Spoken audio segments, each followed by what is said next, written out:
in the Midwest. Nothing like Savannah, Georgia, and the forecast ain't looking too promising either. 40-mile-an-hour wind gusts every single day has created some postponements in some collegiate baseball games, but we'll get the ball rolling here come this weekend. I think it's supposed to be pretty nice. But doing well, caught a lot of spring training games.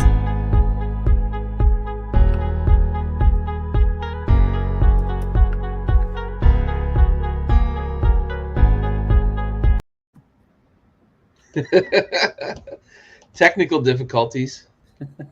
But Ty, go ahead and finish up. Spring training. Yeah. Caught some of my Cardinals in action for the first 5 games for St. Louis.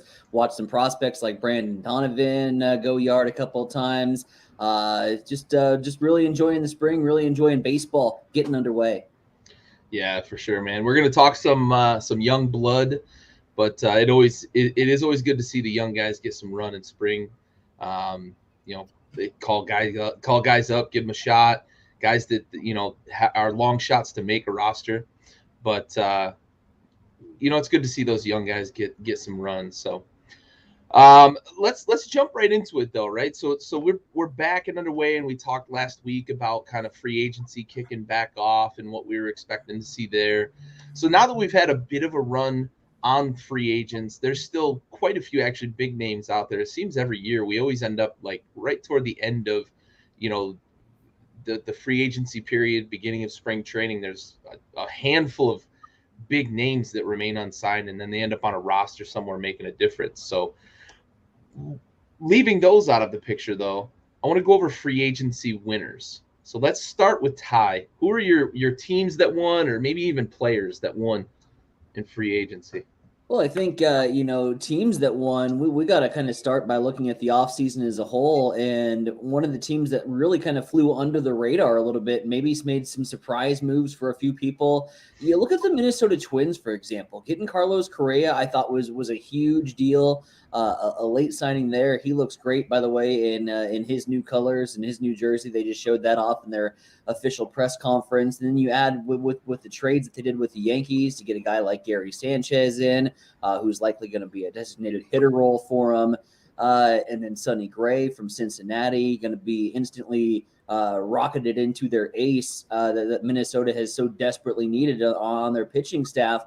I think Minnesota had a huge win, and quite frankly, an American League Central that's really up for grabs. Was really excited to see what they did. I think Boston getting Trevor Story to really complete what looks to be a vicious lineup, and just to quite frankly stay competitive in the American League East. Boston getting Trevor Story there, and certainly when you take a look at what the Dodgers with their addition with Freddie Freeman 1 through 9, they're just scary as hell in the National League West. But winners definitely. I think you got to look at LA, you got to look at Boston, and flying in under the radar definitely. Minnesota, I think Colorado being able to snatch up one in the National League West with their addition of Chris Bryant completely coming out of left field. Got my Rockies gear on today. Been supporting Chris Bryant. Been watching him in a couple of spring training games. So for me, it's I think one, you got to look at Boston, Dodgers probably 2, and I'm saying as far as the teams that made the biggest from maybe not even a thought about a contender, you got to make 3 Minnesota. Nice. Stove, any other teams you want to throw in here? Not really, no. I'm in agreement with Ty here, but I would flip-flop some teams there. I would flip-flop 1 and 3. I agree. Both of them are top 3 for sure. Leave LA where they are with Freddie Freeman signing. You re-signed Taylor and Kershaw. Yeah. I have it in my notes right here. So yeah, I agree with you completely. Keeping their own was a big point of what I wanted to make about the Dodgers for sure. I think the Twins for sure, with that lineup, with Correa and everyone that they got this year, I think they leapfrogged Boston and LA in free agency signing for the offseason. And then obviously Boston number 3 was with Story and everything like that. And Ty's right. American League Central, Very last winnable. year, last year you had wins a little bit. You had the White Sox, and really you haven't seen much of anything come from the Central this year, aside from Minnesota. So I think on paper right now, Minnesota is obviously the team to beat in American League Central. Obviously, the teams to beat in since we're listing our teams here in the NL East. Obviously, LA, San Francisco, and you can throw in San Diego in there as well. Aside from the Fernando Tatis injury, that's going to sideline him. You would think up until our All-Star break, if not past the All-Star break. And then obviously American League East there, holy cow. Like, it's David versus David out there. It's an arms race on the East Coast. So, but my top three would same teams as Ty, but flip-flop 1 and 3. So I would go Minnesota 1, LA 2, and Boston 3. Yeah, for sure. I agree with Minnesota, right? Like, it sort of felt disjointed early on with Minnesota, but then they kept making moves, right? We don't often see Minnesota in the buyer's seat. Yeah. And when they made the move for Sanchez, it was like, wow, they're actually trading to bring in assets and trading a bit of, younger talent and whatnot. And I know the Yankees were out on Sanchez, but that's a good get for them. But it also doesn't feel like a Minnesota move. But then when they followed that up with Correa, and it looks like they are in win now mode and actually investing in win now mode, that was, for me, when it got closer to the end of this free agency flurry, it started to feel better with Minnesota. Early on, I was like, wow, this just doesn't feel like them. It didn't look like their lineup was going to be complete, but I think adding Correa to the middle of that defense, for one, a stalwart shortstop, but also adding a bat that extends that lineup enough. I think you guys hit it on the head, right? The AL Central is very winnable. The Guardians are out. God, that feels weird to say, but you've got the White Sox really that are going to be your competition there, and they've got a lot of bats, but they don't have a ton of pitching, right? So if you're Minnesota and you can put some bats out there to score some runs against them, you rely on a guy like Sonny Gray to come in and be that ace for you right away. I think Minnesota has put themselves in position to really compete. I'm going to throw a couple of teams at you guys that I thought really made good moves in the offseason that you guys haven't talked about. I thought the Phillies, honestly, lengthening their lineup. I fucking hate saying that as a Nationals fan. I hate giving them any credit. Plus, it's Philly, right? I hate almost everything about Philly. They lengthened their lineup. They picked up Schwarber, who we talked about him last week, right? At times last year, for a long stretch, he was the best hitter in baseball last year. So lengthening that lineup for Philly is big, especially because just across the river, the Mets went and added a bunch of fucking arms to their rotation. Not the biggest one, Scherzer, right? They signed him to a huge deal, but adding him to that roster, to that bullpen. And then my actual winner of the offseason is Texas. I really, really liked what they did up the middle, signing Corey Seager and Marcus Semien to be their pivot up the middle, strengthening that defense, strengthening where they need to be strong up the middle, and then adding a guy like John Gray, finally putting some pitching on the mound there in Texas. I like what they did in a not as competitive as it's been in the past AL West. The Astros are losing talent. The Angels are the fucking Angels. They can have every player in the world and still suck. Well, and ask us if we care about the Astros losing talent. Right. I love it. Right. Fuck them for sure. But that division suddenly is very winnable. And I think for them going and making those few handful of moves, I honestly thought Texas won the offseason because they've put themselves into position to win a division that 6 weeks ago during the lockout, I don't think anybody was going to say Texas was going to win that division. So I really liked what Texas did. They've got really good defense in the outfield. and they added some depth out there for rotation guys. But I liked adding a solid pitcher in John Gray, but Marcus Semien and Corey Seager at the pivot, to me, I think really changes their lineup, because those are two really, really good sticks too, not just defensive stalwarts. Yeah, offensively, you look at Marcus Semien, and he had the best year of any second baseman in baseball. And you throw that into to that lineup along with Corey Seager, they'll likely be the 1-2 punch right out of the gates for Texas, and certainly that's going to be tough for starting rotations to face. You know, in a fan box too. Oh, absolutely. Right? You know, I want to go back to a point on the NL West, and you know, one of the losers I thought in the National League West was San Diego, especially after they got the news of Fernando Tatis. I was really under the assumption that if San Diego was going to make a play at this particular division, especially with the moves that the Dodgers did, I was waiting for San Diego to make a big splash in free agency. It's a big splash that didn't develop, and I'm curious on whether you guys were along that same line of thinking with the Friars. Yeah, for sure. I agree. And the Tatis news just adds to it. Yeah. It adds fuel to the fire, so to speak. The trash fire. Yeah. But they needed some pitching. Obviously needed some pitching. And really, they did not go out and grab any of the main figures that were out there.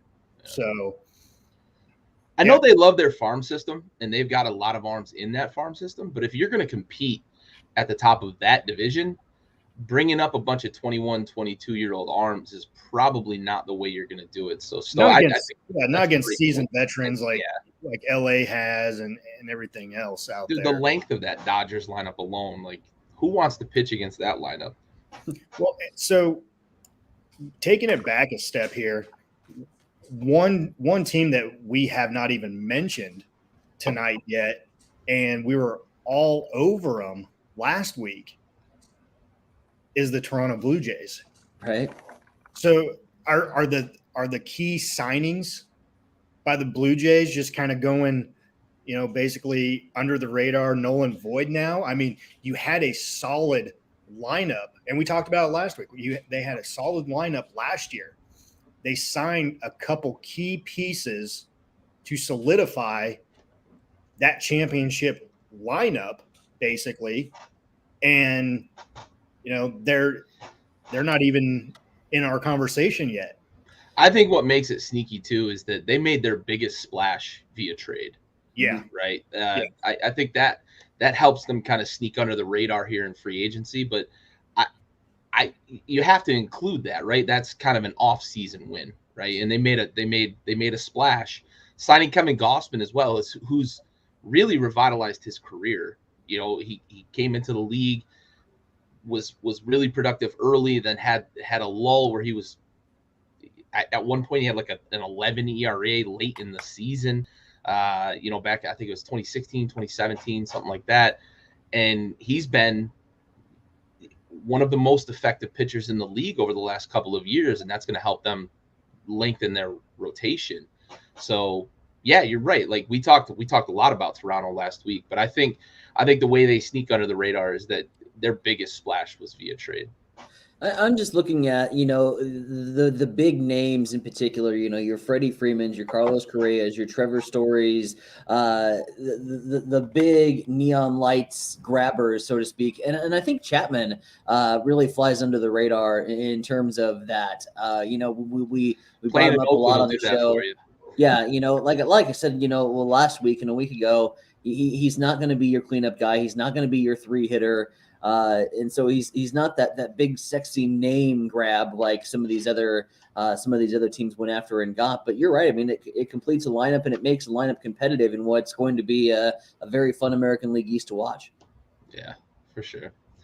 All right, so let's pivot. We talked about rule changes last week, and we praised Major League Baseball and the Players Association for what we thought was the elimination of the ghosty on second.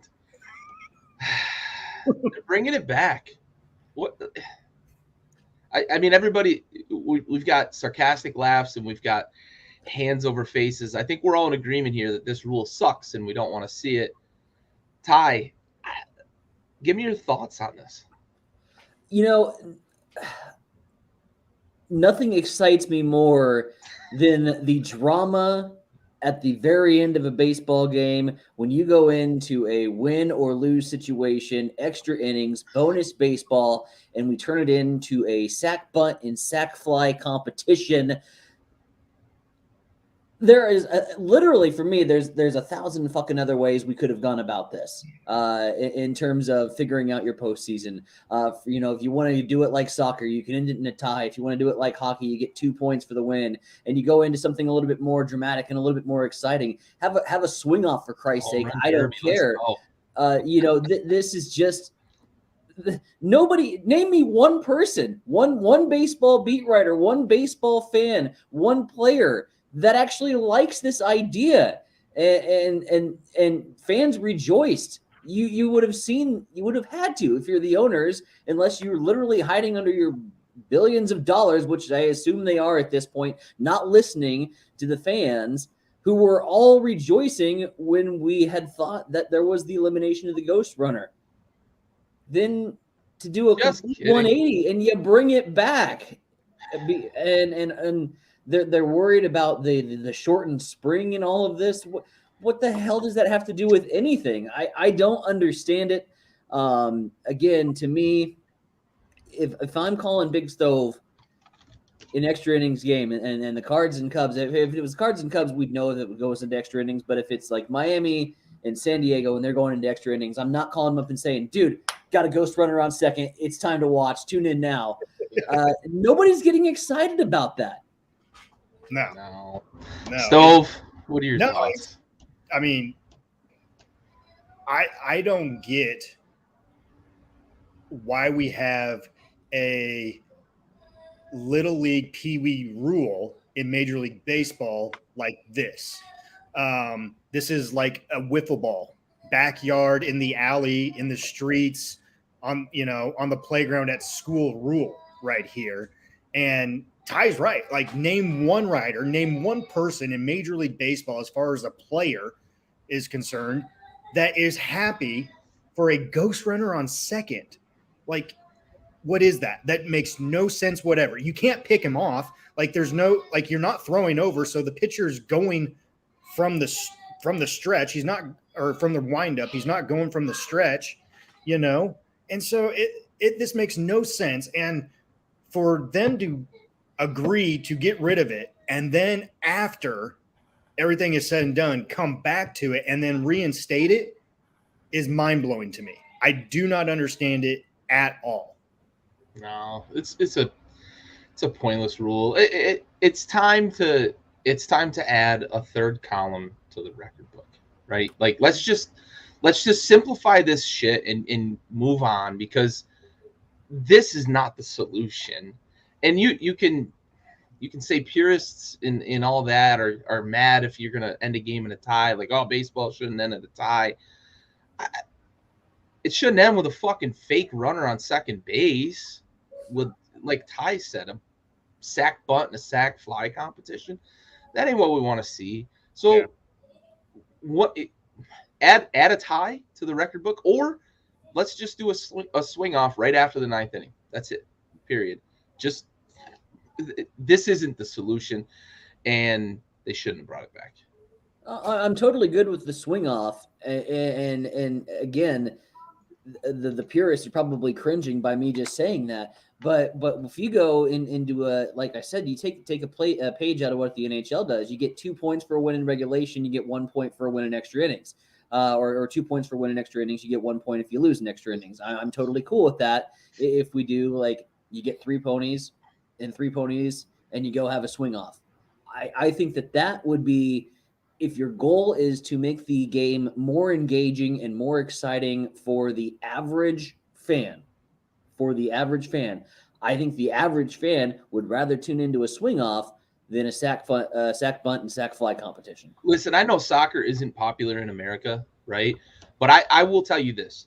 There is nothing more exciting than penalty kicks. I say that with the most sincerity possible. Penalty kicks to decide a game in soccer it can turn a bland sport into one of the most exciting fucking exhibitions that exists. It's incredible. And I know the shootout in hockey is exciting as well. So you nailed it on the head, Ty. If you're trying to introduce some excitement, something new that's going to get this younger generation engaged, the younger generation doesn't want to watch sack punts. I can tell you that right now. They want to watch dingers, and they want the game to fucking move along. That's what they want. So let's leave the 9 innings alone. We're not messing with the 9 innings, but let's just figure out how to do better after the 9th inning in the regular season. Obviously, we're not having swing offs in the playoffs, right? We're not doing that. We don't have the ghost runner in the playoffs, so nobody's trying to mess with the playoffs. Exactly. So why dictate rules that are changing in the postseason? Keep them the same all year long. Like, it's crazy. It's crazy. It's a head scratcher. For sure. All right. So I mentioned earlier we were going to talk about some young blood, and I love seeing this because I'm a guy who's bought in. I've invested in this guy as a card collector. Bobby Witt Jr., whose father was a pitcher, mind you. Bobby Witt Jr., who is the top shortstop prospect right now that's not in the major leagues. Obviously, we got Wander Franco, but he's in the major leagues. The top non-major league shortstop prospect who has all 5 tools: big arm, steals bases, hits bombs, as evidenced by the fucking moonshot that he hit against the A's yesterday. Just unreal power from a guy who isn't that big, but that bat speed is fucking real. Comes up in a big spot, an opportunity to showcase himself, one of those young players that isn't expected to make the opening day roster, but gets some spring ball against some major leaguers, and he shows out, right? Hits a 453, I think it was, something along those lines. Just a bomb against major league pitching. Stove, what's the future like for this guy? Tell me it's great, because like I said, I'm an investor. Dude, I hope so. I really do. You see these young guys get these at bats in spring training, and they're wowing everybody. You see it with him. You saw it with last year with Francisco with the Rays. Tatis.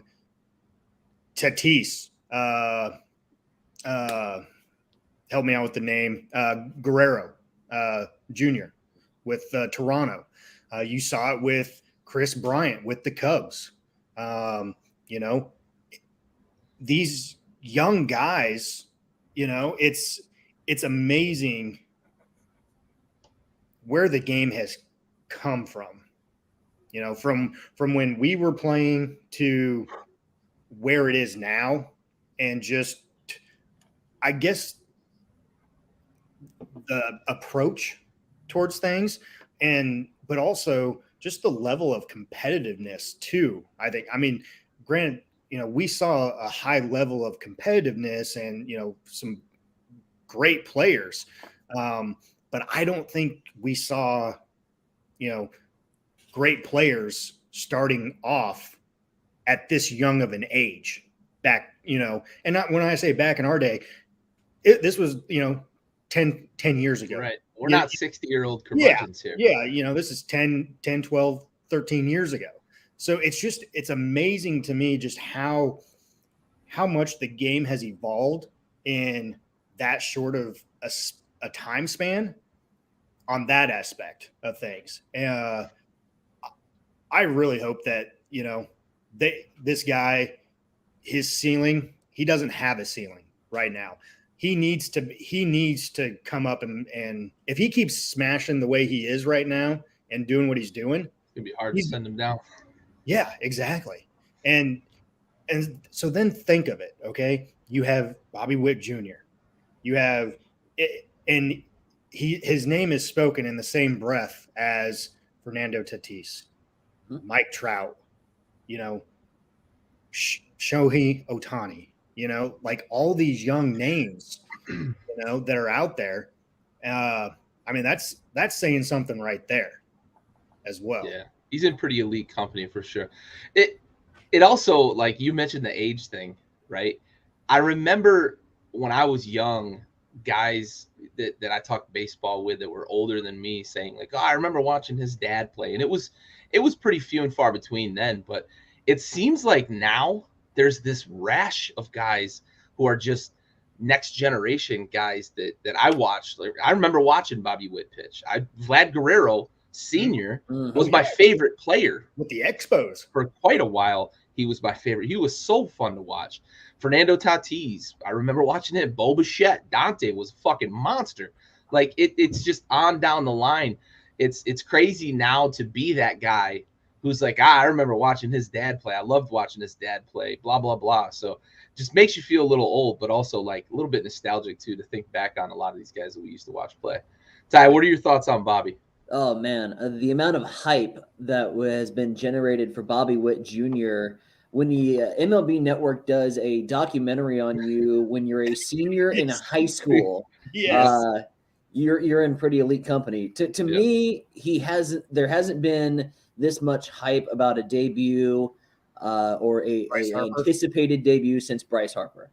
He's the one that comes to mind. Bryce Harper, of course, went to a smaller college, and so it didn't get the big names as far as the CWS is concerned, but certainly ranked. And you got Bobby Witt Jr., who comes out of high school, and I thought from seeing him in Omaha a couple times last year when he got called up to the Storm Chasers, I said, this is a guy who's ready for the show right now. He was ready to be called up a year ago. If you're the Kansas City Royals and you made your move, you got your Zach Greinke, you got your ace. If you don't make the addition to throw Bobby Witt Jr. onto that expanded 28-man roster at the very beginning of the season, your front office is completely back-asswards. Bobby Witt Jr. has done more than enough in his time in AAA to get the call. I'm huge on this particular prospect. And, you mentioned all you got to do is take a look at the last 5 top prospects in Major League Baseball to know that designation certainly carries a little weight. And I think that this guy is going to be more than deserving of that honor. And we're going to be talking about this guy for decades to come and what he's going to be able to do. Now, whether Kansas City is going to be able to hold on to him after 5 years, well, with their market size, he could be in pinstripes by the time it's all said and done, or some team with a little bit higher market value. But I'm huge on Bobby Witt Jr. Love watching the LSU catcher from the College World Series a few years ago, and Adley Rutschman with Baltimore. And for Baltimore's sake, I think it's just exciting that the Orioles have something to cheer for in the spring, and that would be Adley Rutschman, the catcher there. On my St. Louis side, you got Nolan Gorman, you got Brandon Donovan.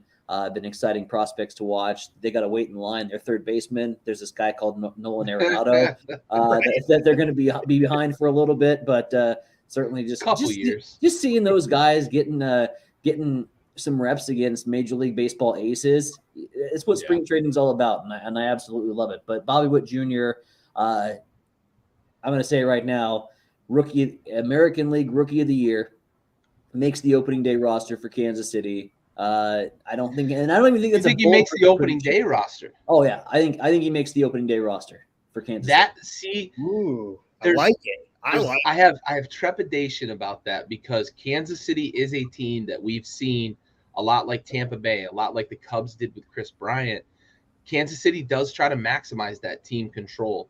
Mm-hmm. I know the CBA has changed a bit, right, in terms of the arbitration dollars now making it a little more prohibitive to go that route, but I like that take, Ty, because I'm gonna circle back to something we talked about moments ago. The AL Central is winnable, right? Even with the moves that Minnesota made. You mentioned Greinke, and they've got a lot of young talent. They've got a great farm system. Kansas City always has a great farm system. They're always churning out, and they always lose them, right, to the Yankees, the Sox, and everybody else. But they've got a lot of young talent that they can rely on to make a play right now if they wanted to, and maybe challenge for that division, and especially coming off, World Series, right? A World Series appearance, World Series championship. They still got that in the air in Kansas City. They may see an opportunity where if they can complete that infield and lengthen that lineup with Bobby Witt, maybe it's the right play, and they don't worry about that team control, because the arbitration dollars does change that equation a bit.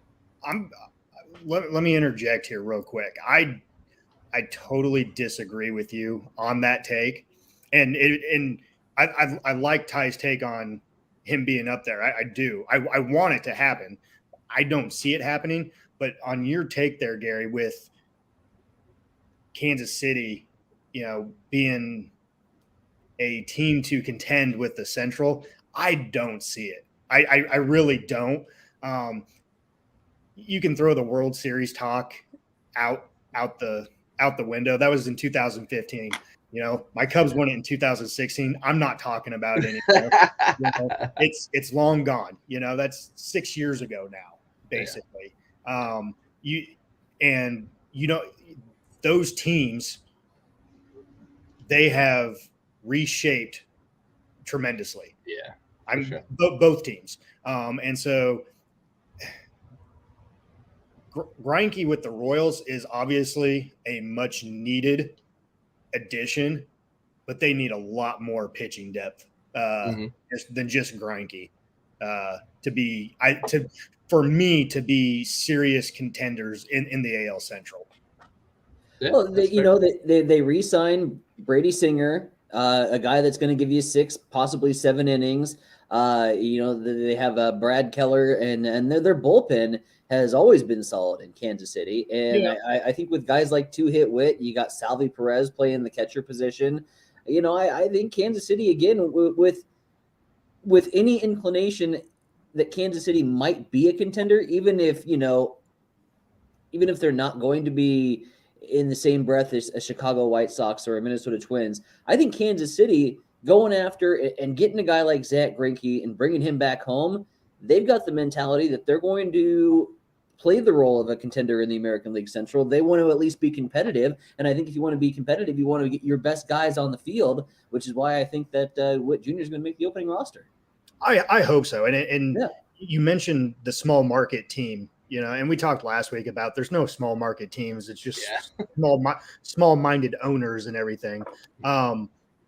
But with that, I've, living in Kansas for X amount of years and everything, and seeing the fan base and everything else like that, obviously, would love to see that happen for Royals fans. I think, you've had a couple down years in Kansas City.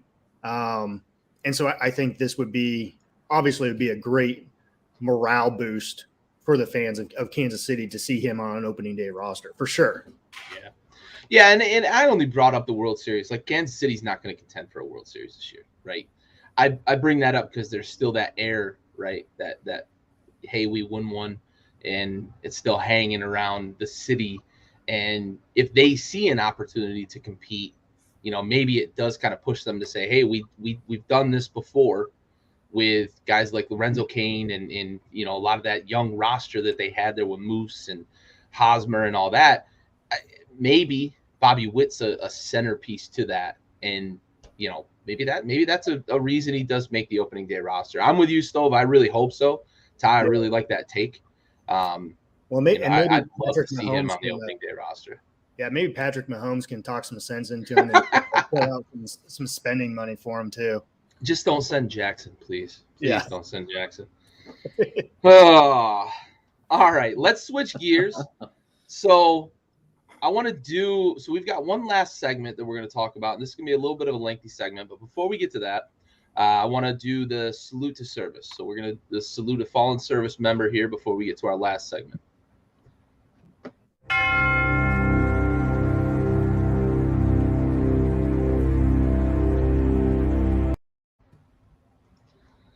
All right, so like every episode of our podcast here under the Backyard Blitz umbrella, we are dedicating this episode to a fallen service member, and this episode goes out to Army Specialist Brandon Kimball. He died February 12th, 2020, serving during Operation Freedom's Sentinel. He was 21 years old. of Central Point, Oregon, died in a non-combat related incident at Bagram Airfield in Afghanistan. Dangerous place, even non-combat, you're under constant pressure. Incident happened while Kimball was assigned to 3rd Battalion, 10th Aviation Regiment, 10th Combat Aviation Brigade out of Fort Drum, New York. He was decorated with the National Defense Service Medal, Afghanistan Campaign Medal with Campaign Star, Global War on Terrorism Service Medal, Overseas Service Ribbon, and the Army Service Ribbon. Army Specialist Brandon Kimball, this episode goes out to you. We have the watch.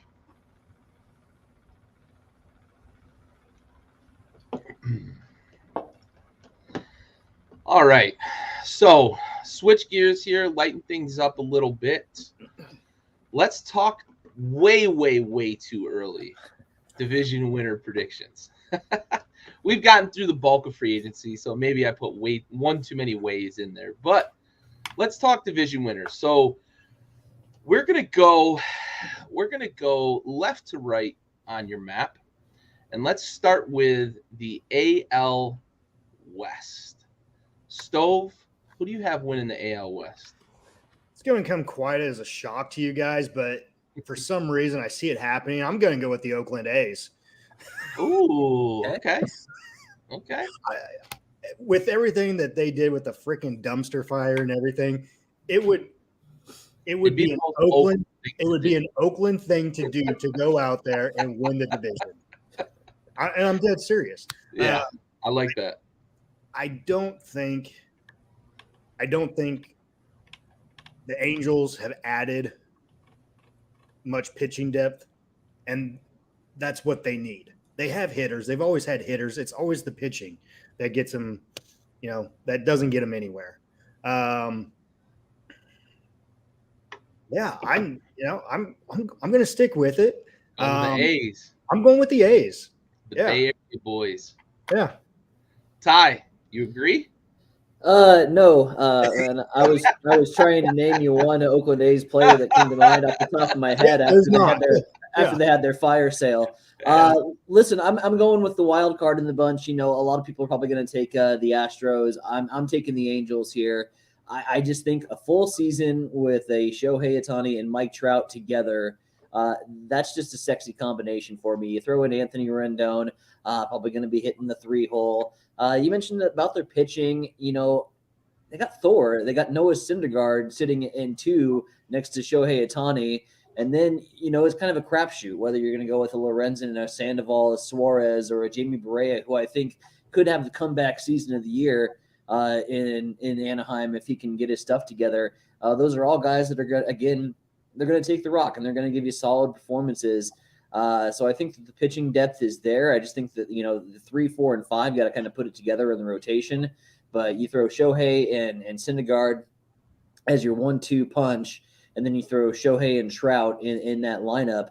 And I really like LA as a wild card.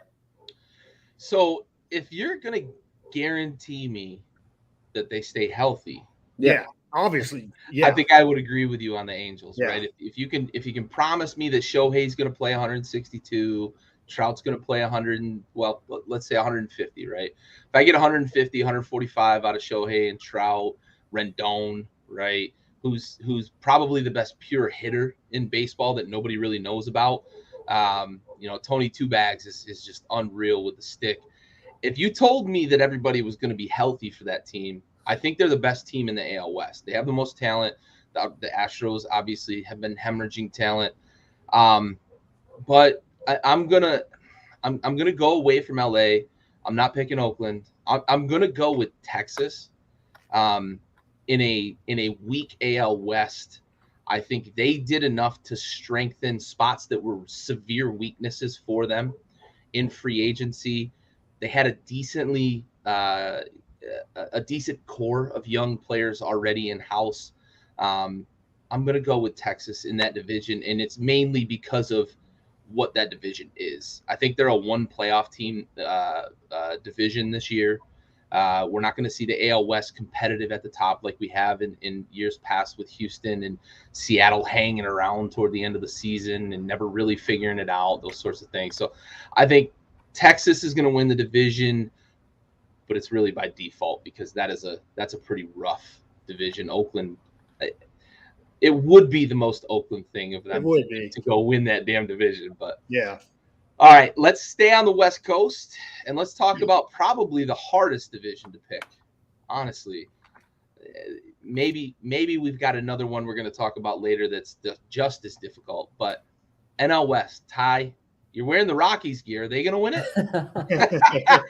God, you would love that Cinderella story, wouldn't you? No, Colorado's not going to win the National League West, and I don't know if anybody other than the Dodgers are going to win the National League West or going to win a game when they face the Dodgers. You know, here's a lineup we talked about 1 through 9. Who do you pitch to, and how do you pitch them? This team. With Chris Taylor hitting your 8-hole where he's probably good for 5 or 6 on any other team in Major League Baseball. It's just scary good. And then you add Walker Buehler and a Clayton Kershaw into that rotation. Los Angeles is scary. Like I said, I don't think this is a tough division. There's some very talented baseball teams in the National League West. San Francisco, San Diego are going to be very talented. Probably looking at a wild card for those guys because I don't think anyone's going to be close to Los Angeles, and I think that they're going to be very close to setting the record for wins in the regular season. They're gonna chase 130. They're going to be chasing. Yeah, I like that. That lineup is just it's insane. 1 through 9. And I said it last week. That's Murderer's Row, right? Oh my God, yeah, that's the 27 Yankees for sure. All right, Stove, what are your thoughts? I can't disagree with Ty on this one. It'll be interesting to see. I don't think last year can be duplicated, where you had 2 NL West teams, 100-win team, over 100 wins each. I don't think that can be duplicated 2 years in a row. But I am in agreement with Ty on this, where I think your 2 playoff teams are obviously going to be the Dodgers and the Giants out of this one. Giants obviously being the wild card with this one. Bold move, Cotton. Bold move on the over 100. Was it 16 games? 120, 25, 26. I think they official stat. Yeah, we could get the official number. It was either 114 or 116, I thought. I thought it was in the 120s. I could be way off. You're way off. 116 wins. There you go. 116. Well well done. That's a bold move. I love it. And like you said, with a lineup like that, 1 through 9, and if their pitching staff can stay healthy too, because past couple of years with Kershaw too, you know, he's gone on the DL, and he didn't come back last year from the DL until right around playoff time. So, but yeah, that's Dodgers for me in that one, with Giants as the wild card. And I will actually double down on Ty's take here and go with the over 116 wins. Like it. Yeah. Yeah, I think I'm going to agree with you about the 116 wins. I think this Dodgers team is going to go long stretches of the season without losing a single game, and they're probably going to go months without losing a series, right? I don't see where you beat this team. Their pitching is ridiculous. Their lineup we've already talked about, but you re-sign Clayton Kershaw and you don't really even have a spot for him right now, right? Like, he's going to fit into that rotation, but he's not guaranteed to like just be one of the best 5 pitchers on that roster, because they've got so much fucking pitching in addition to all that hitting they've got. It's insane. Obviously, Clayton Kershaw is going to be a figure in that rotation, but it's just to think about, like, where's he slot in? He could slot in anywhere from 2 to 5 or even be a spot starter at times for that team. They don't need him to be healthy. They need him to be right at the right times, right? So they can pamper him all season long and just get him ready for October. And that's such a crazy luxury to have for a baseball team, because everybody's chasing pitching all the time, always chasing pitching. And I think they're gonna break that 116, because I think San Francisco is gonna take a big step back. That was such an anomaly of a season last year. They didn't have anybody that really approached the best at their position in a lot of different ways across that roster. Winning 100, would they win 105 or 103 last year? 105, I think they won 105 and the Dodgers won 103. Like 102 or 103, yeah.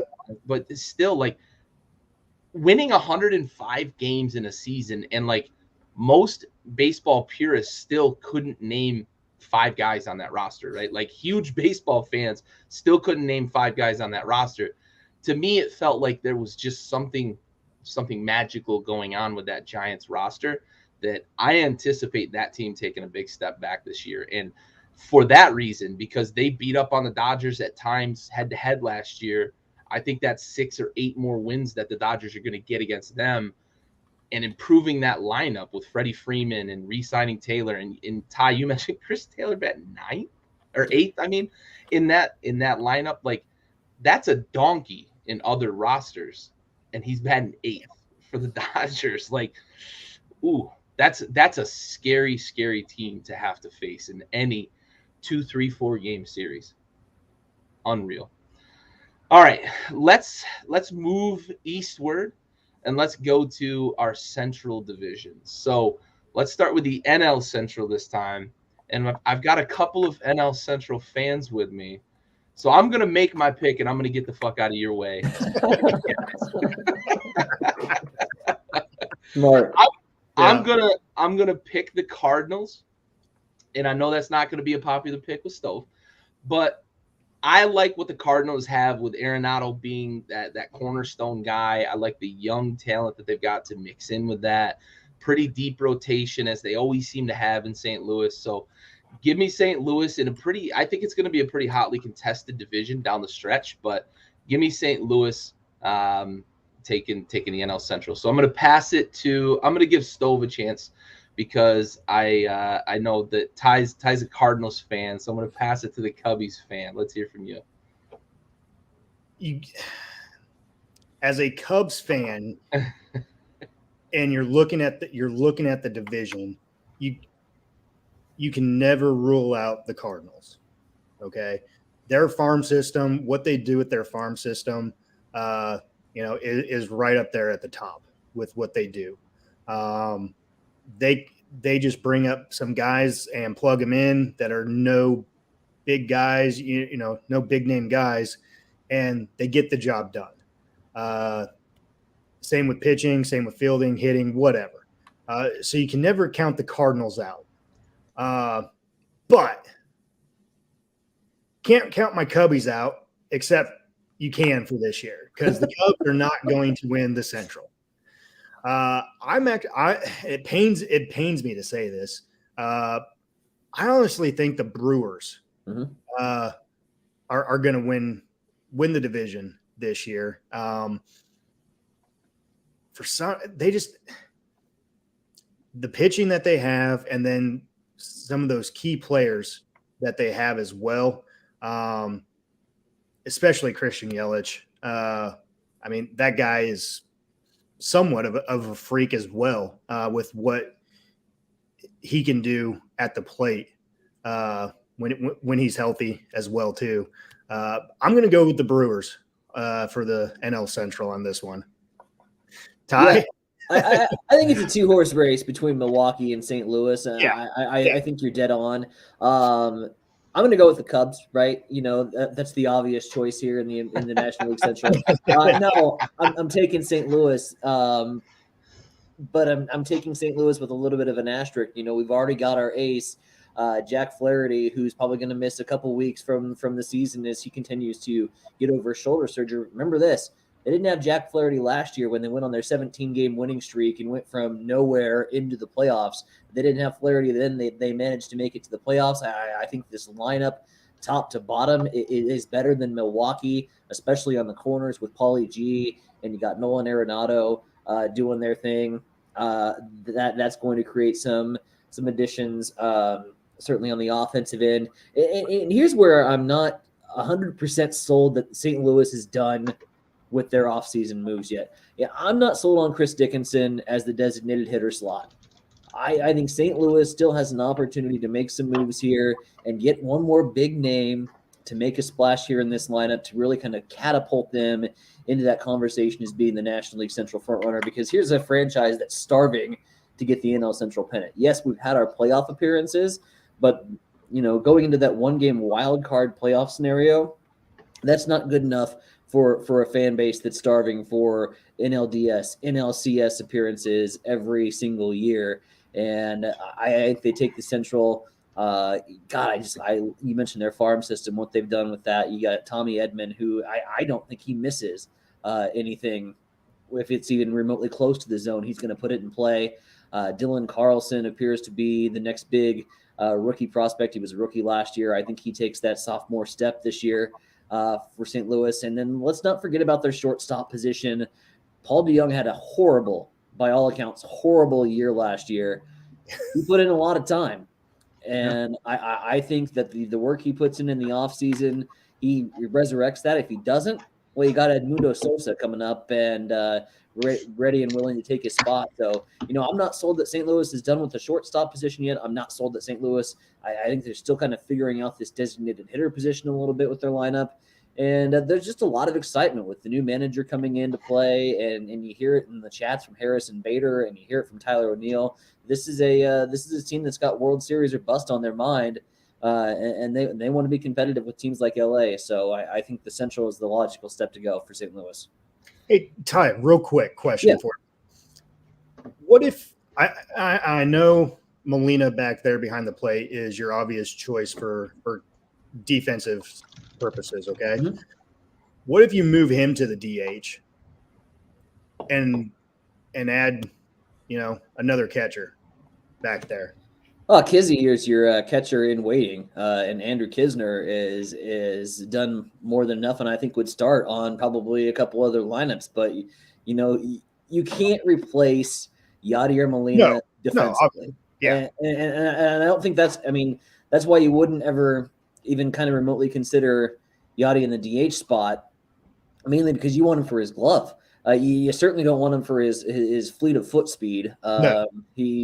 He runs with a 2-ton trailer hitched behind his back. So, I don't know. I just think you keep Yachty in that defensive spot. Here's a name that I'm going to throw out at you guys, because from a Cardinals perspective fan base, this would be the ultimate reunion scenario. You got Adam Wainwright on his swan song, Yadier Molina likely on his swan song. What if they threw out for the designated hitter position and went out and grabbed Big Al and got Albert Pujols to come back to St. Louis?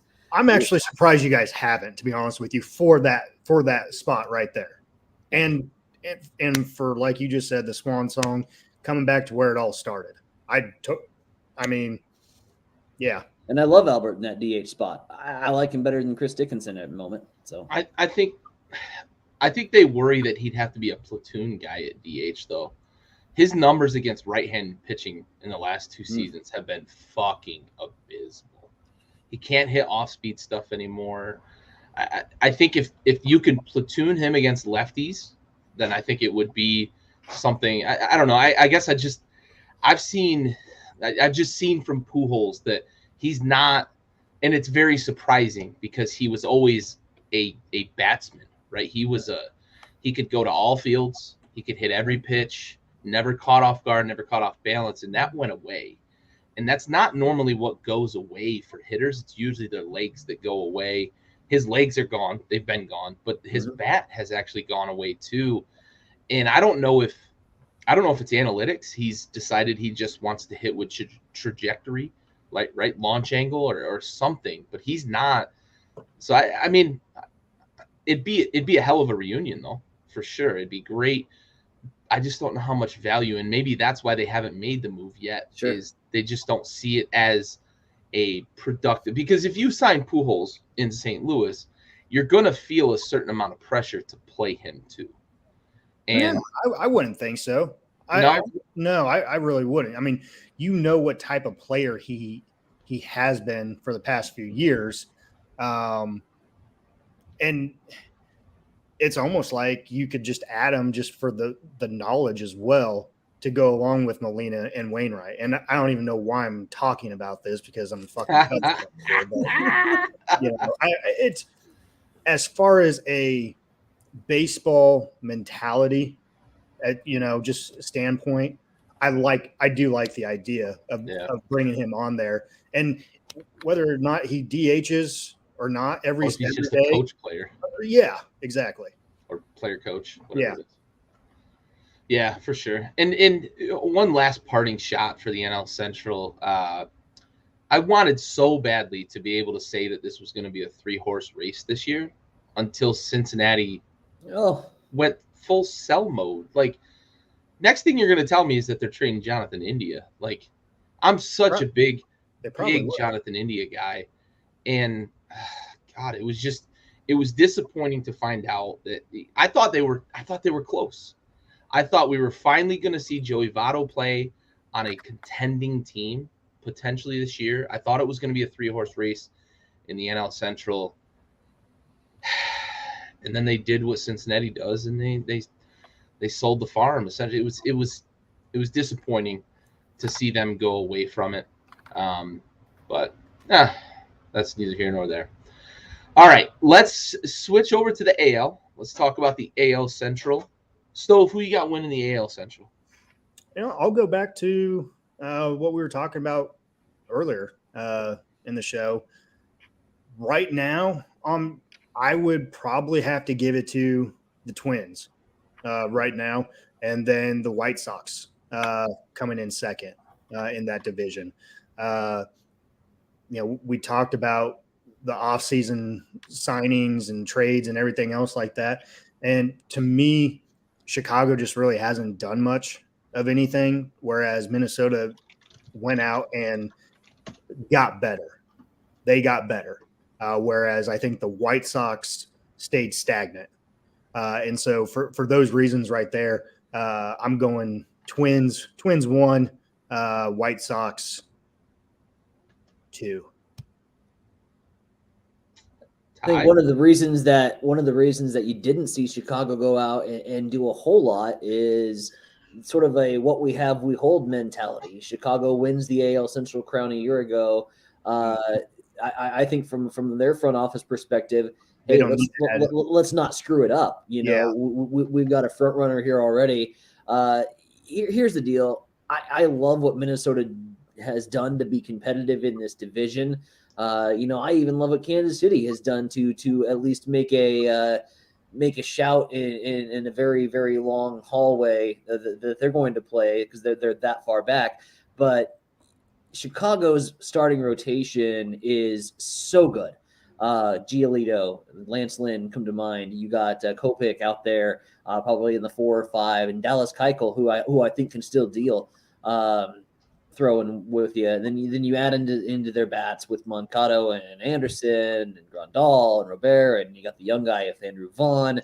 I just think that Chicago right now is still a step in front of Minnesota. Minnesota definitely closed the gap, but right now I'm still going to give it to the reigning, defending AL Central champion Chicago White Sox. Tony's going to get the boys back. All right.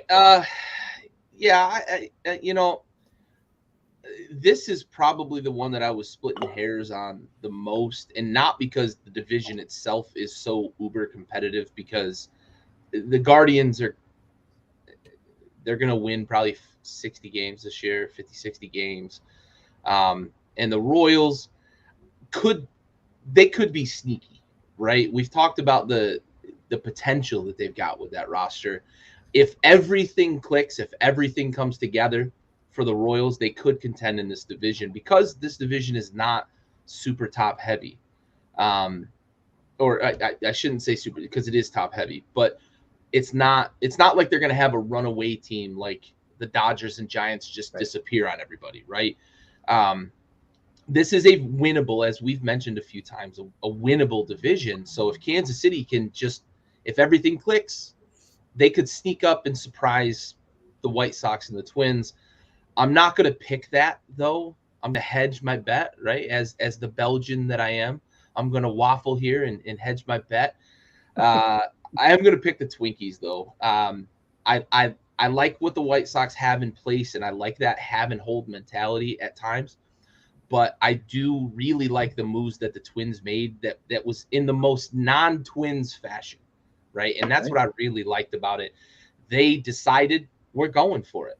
And they did. They made some really good moves this offseason, and they made a pretty good roster that existed already. They made it better. And the White Sox didn't do anything to get better.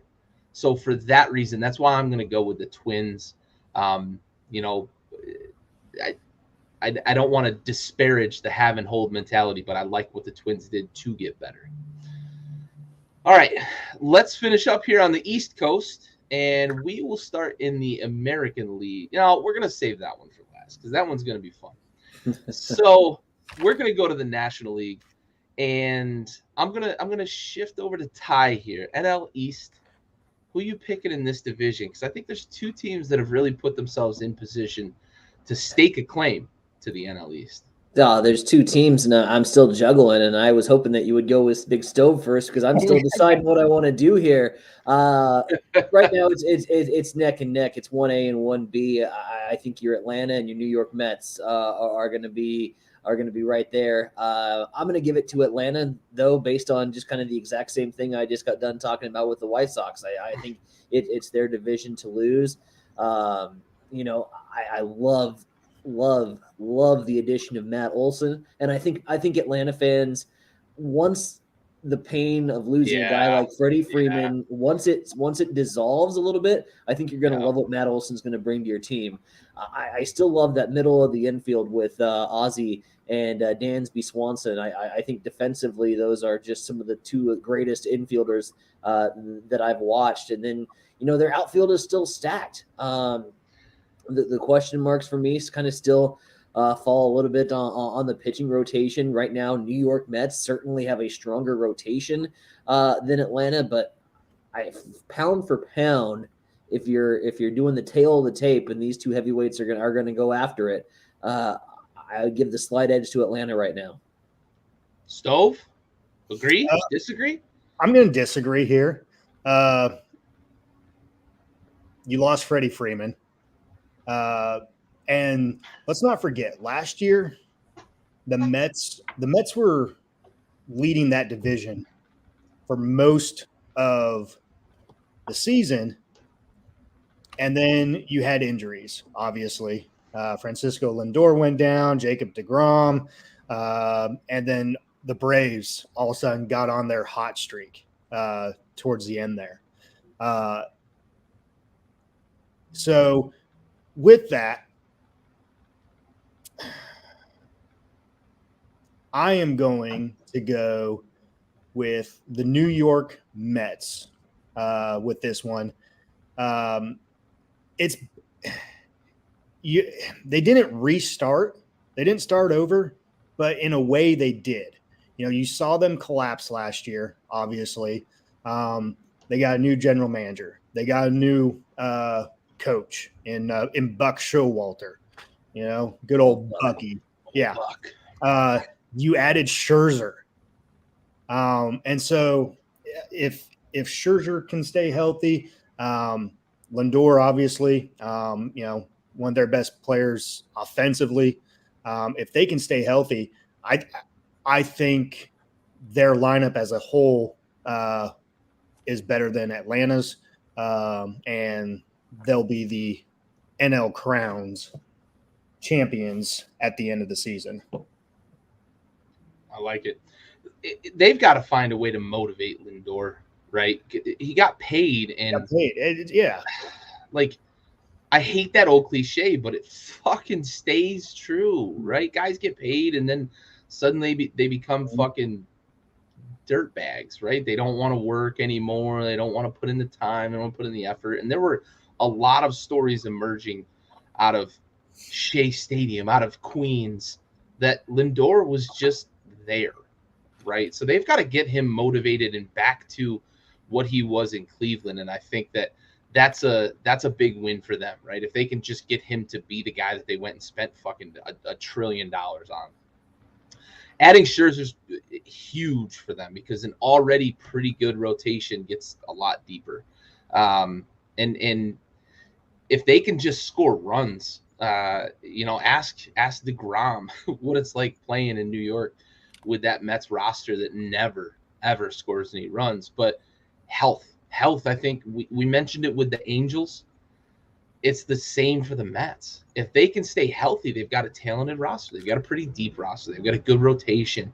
And you've got to keep DeGrom on the mound because that dude is lights out every single night. And whether or not you're winning games with him, that's a guy that, one, saves your bullpen, and two, gives you a chance to win games even if you score one run. So you've got to find a way to keep him healthy as well. I'm going to go back to Atlanta, though. I think Atlanta, one thing that sticks out to me is that they won the World Series without Acuna. They won the World Series with their best pitcher being really nicked up and still kind of getting back into form. Ian Anderson is a guy who, when he's right and healthy, he's one of the best pitchers in the league, throws gas, and I think they're going to miss Christian Pash, right, with that trade. But Ty mentioned it. What Matt Olson brings to that team may make up for that and then some. So the loss of Freddie Freeman's going to hurt. The fans are going to be jaded. But I think that team is still one of the best in the NL. And assuming health, because we have to assume health with these early predictions, I think the Braves have the deepest roster in the NL East. All right, so let's get to the big one, right? Because this is an arms race this offseason, as it's been in the past. But we've got a third team that has entered the chat when it comes to offseason moves that we haven't normally had in the AL East. The Blue Jays went and made some big splash moves this offseason via trade and in a big signing on the mound. Boston went and got Trevor Story. The Yankees obviously went and made their big move. And Tampa Bay is the defending AL East champions, and nobody wants to talk about them. They've got an insanely talented young roster. So we've got a division that, like, maybe one of the most promising young teams in Baltimore, with all of the young prospects that they have, is going to be an afterthought. And 4 teams are going to be bludgeoning each other and the rest of the league all season. Who's winning the AL East? Let's start with you, Stove. We'll put you on the spot. Nah, it's all good. So if you recall, last week, I made a bold prediction for a World Series. Yes, you did. And I said, sticking with it? I'm still sticking with the Blue Jays winning the World Series. All right. Does not mean they have to win the division, though. No, it doesn't. Exactly. No, it doesn't. Exactly. Just got to get in the tournament. That's right, buddy. That's right. And that's exactly what they're going to do. They're going to get into the tournament, but not. They're not going to win the division. They're not going to win the division. Uh-oh. The Rays are going to run it back. Okay. Wow. The Rays are going to run it back. And it's tough for me to say that one, especially since they don't have their ace with Tyler Glass now, who had Tommy John surgery. Yep. But you still have, I mean, they have like 9 arms that can hit triple digits. Dude, they have a couple young studs that are going to be aces, if not for them, for other teams who are, yeah. And you still have Corey Kluber. Okay. Yep. That's on the pitching side. You still have Wander Franco. Yeah. You have Rosarena. Mike Zunino. Zunino. Thank you. Yeah. So I really think that, the Rays build off of that from last year and run it back to back for this year for the AL East division. But I'm sticking with my World Series bet as the Jays. Jays are a wild card World Series champion. And man, that division, I think, is going to be one of the most fun divisions to watch this year. And you mentioned it with Baltimore and their young, talented prospects, and just seeing how they adapt and how they perform at a major league level. That division is going to be fun to watch this year for sure. Yeah, you mentioned Buck Showalter too. I mean, he oversaw some of that young talent in Baltimore, and then obviously they've drafted some big, Keston Hiura and Ryan Mountcastle, Adley Rutschman that Ty mentioned earlier. They're going to be a fun team to watch. They're probably not going to win a lot of games. They don't have much pitching, and they're uber young, but they could be a very fun team to watch with those young bats in that lineup. Ty, who you got winning the AL East? Up until a minute ago, I was going to say the Red Sox, but I cannot get over this with Boston. I can't get over the fact that I don't think their rotation gives them a shot. I think that is by far their Achilles heel this season. And when you're in a division facing the offenses that you're going to be facing with New York, facing the Toronto Blue Jays, and you already mentioned the names with Bichette and Vlad Guerrero Jr. and you throw in Kevin Biggio in there. Yeah, absolutely. And the names that are in New York and the offense that Toronto has, and Stove just named off several of the guys. I don't think Boston's pitching holds up. Boston went from who I was originally slated to pick in this spot before the show. They went from first to probably fourth in the division in a matter of about 5 minutes to me because I can't see their pitching doing the same thing. We did something right. I'm going to go with my heart, and my heart says the Toronto Blue Jays. I've been high on the Toronto Blue Jays for the last 2 years now. I think this is their year, and they're going to be so much fun to watch. It's such a already fun. They were fun last year. They're going to be with the additions that they've made over the offseason, even better. Give me Toronto to win the AL East. Yeah, I'm with Ty on this one. I love the Rays. I love their whole aura is awesome to me. A team that they don't pull punches about what they're doing. They develop the farm system. They just keep churning talent, and then they trade it for more farm talent and keep churning it out. And they've been to a number of World Series with that formula. I thought for sure last year they were going to get it. I picked them to win the World Series, and it didn't work out, but they ran the table there in the AL.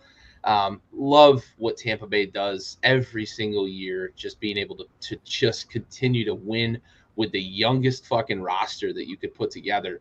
But I'm going with the Blue Jays because I think that the addition of Matt Chapman completes that infield. That infield is unbelievable. And it just from corner to corner, they're going to be so flashy defensively, but they all can hit too.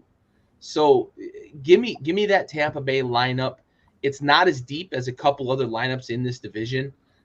Namely, obviously the Yankees and the Red Sox have real deep lineups. The Rays go pretty deep as well with their kind of Swiss Army knife hitters, and Rosarena just continues to mash. That playoff run he had was not a flash in the pan. But give me the Jays because not only that infield, but I think they did some really good things strengthening that pitching depth this offseason in a division that's just going to hit each other over the head with baseball bats. I think the Jays have just enough pitching and plenty of hitting. Matt Chapman makes a huge upgrade at third base defensively, but also helps them go 6, 7, 8 deep with that roster. They can move some pieces around to make that roster a little longer, a little deeper. I got the Jays, but that's going to be an incredibly fun division to watch because you're talking 4 teams that really are, they have the potential to live up to the billing. within that division. The Red Sox are going to score a bunch, but I'm with you. I'm with you, Ty. I understand why you flip-flopped on that because that pitching staff's not good, bullpen or rotation, honestly. They're going to give up a bunch and score a bunch, but it's going to be a fun division to watch. That's for damn sure.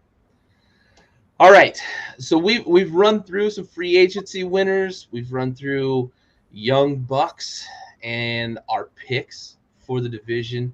We're getting ever so close to the start of the regular season. If you haven't checked out spring ball yet, you should get there. MLB Network's got games just running all day.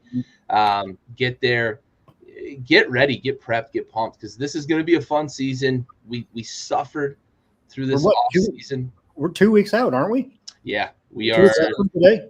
Yep. 2 weeks out from today. 15 days from today. Yeah. So just over 2 weeks. But yeah, get ready because we're getting close. We are getting very close. MLB Network's got a great lineup running every single day. See these young bucks, man. Get a glimpse because that's the future.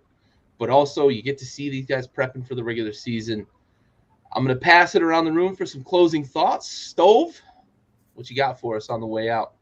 2 weeks out from opening day. And we talked last week how we didn't think that this day would be coming. Yeah. Or coming this soon. So get ready. Get ready for, I think, what should be an exciting year of baseball. And here's one thing that I want to leave out there. Last year, obviously second year with COVID and everything. You have all these mandates. Some stadiums, you couldn't fill to full capacity, or this and that, blah blah blah, whatever. Okay, and that's not just baseball. That's sports in general. This year, what do you see in sports this year? You have an uptick in viewership. NFL uptick in viewership. College football uptick in viewership. You just saw what the ratings were for March Madness so far for the first weekend for both men's and women's college basketball. Yep. Double-digit upticks in viewership. So I think with some changes, obviously we all agree on the damn ghost rule. But truly, I think this year and Gary, I said this in our tailgate episodes. There's so many upsets, every single week. Yep. And we saw that with NFL too.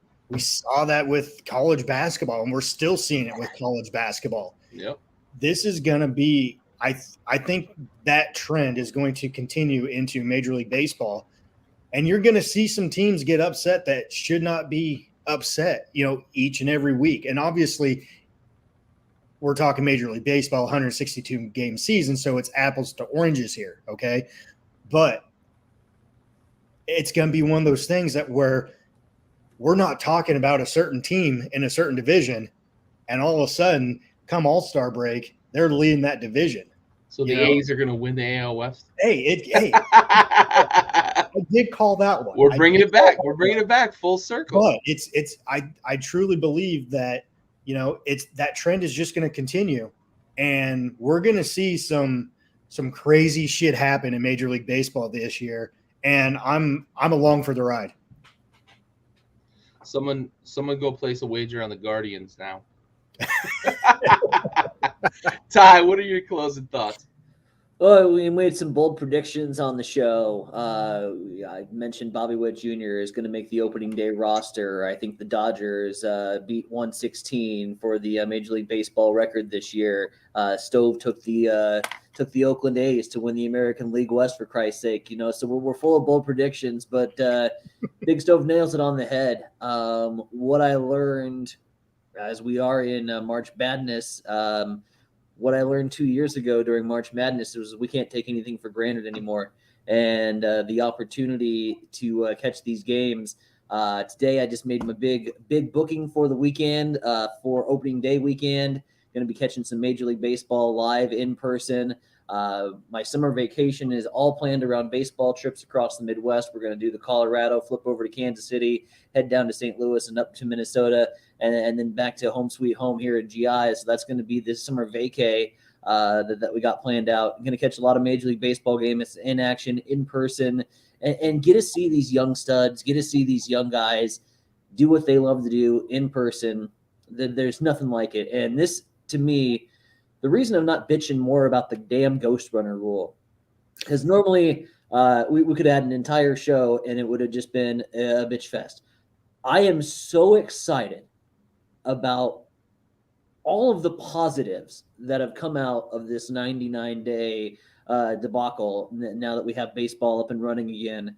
I'm so excited about the upcoming season and what we have to offer. That the ghost rule really is irrelevant to me. You can take it or leave it at this point. Obviously, I don't think it sticks around after the season. I just don't know how it does.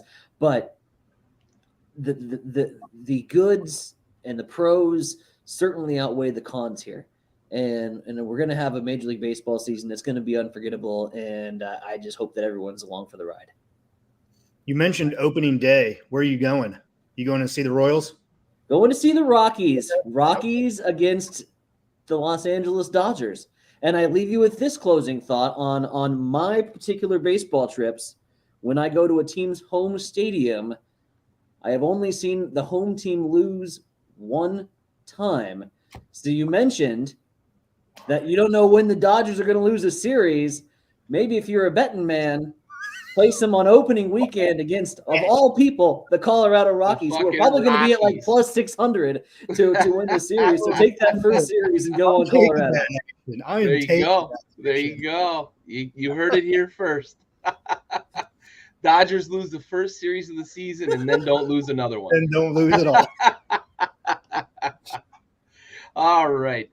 Well, for the big stove and for Mr. Ty, I appreciate both of you. This has been a great episode. This has been the Rosinbaggers Pod. We are out.